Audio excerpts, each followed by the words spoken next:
Hello everyone. In our last video, we learned about the types of equity mutual funds. In this one, we will be focusing on the debt and hybrid categories of mutual funds. So what are debt mutual funds? Consider them as a magical piggy bank or savings jar that keeps your money safe and also appreciates the value of the money you put into them. In practicality, the fund manager of the debt mutual fund will invest in securities with fixed income. This can be bonds issued by the corporates and governments, treasury bills, debentures, commercial papers, certificates of deposits, and others. These instruments carry much lesser risk compared to equity mutual funds, but the return generating ability of these instruments is lower than equities. Each fixed income security has a maturity tenure ranging from 1 day to 10 years. Based on the instrument type, issuer of the bond, average maturity tenure of the instruments, debt mutual funds are divided into several subcategories. Before we begin with the categorization of debt funds, it is important to consider that the risk and return in fixed income securities depend on the credit rating or repayment ability of the issuer.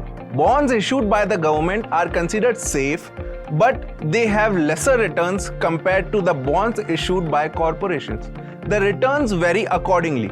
Think of this as a plant that bears fruit. The better the quality of the seed or the issuer of the bond, the plant will be more reliable and the lower quality of seeds will be available at a discount. The longer you wait for the plants to grow, you can reap more fruits from it. Bonds with shorter maturity tenure have lesser risk compared to bonds with longer maturity. Hence, the returns are also lower in bonds with short maturity tenure. Let us start with overnight funds.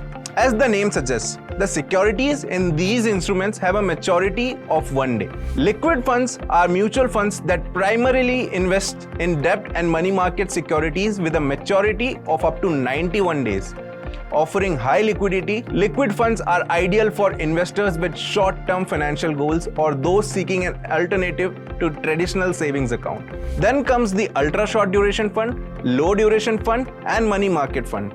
These funds invest in debt and money market instruments with maturity duration of 3 to 6 months, 6 to 12 months, and up to 1 year respectively. These funds are designed to offer a bit more stability while maintaining a relatively short-term focus at low risk. Moving into longer-term territory, short duration fund, medium duration fund, medium to long duration fund, and long duration funds invest in debt and money market securities with a duration of 1 to 3 years, 3 to 4 years, 4 to 7 years, and more than 7 years respectively.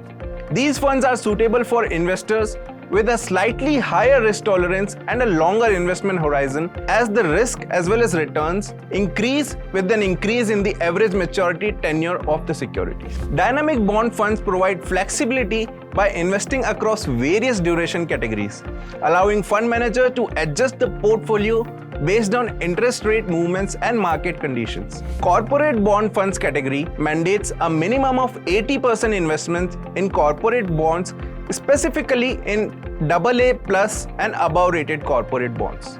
It caters to investors looking for exposure to corporate debt with a relatively higher credit rating. For those willing to take more risk in debt category, credit risk funds allocate a minimum of 65% of their investments into corporate bonds, specifically in AA and below rated corporate bonds. These funds aim for potentially higher returns compared to other debt mutual funds, acknowledging the associated credit risk. Banking and PSU fund type focuses on safety by requiring a minimum of 80% investments in debt instruments of banks, public sector undertakings, public financial institutions, and municipal bonds. Gilt fund allocates a minimum of 80% in their portfolio in government securities, GSECs, across various maturities, providing investors with low risk option. Gilt funds with 10-year constant duration is also a gilt fund but with longer duration maturity bonds. Lastly, floater funds allocate a minimum of 65% in floating rate instruments. These funds offer protection against interest rate fluctuations. Remember, choosing the right debt mutual fund involves considering your financial goals, risk tolerance, and investment horizon. Stay tuned for more detailed insights into each of these categories and upcoming videos. Happy investing! Mutual funds are subject to market risk. Please read all scheme-related documents carefully before investing.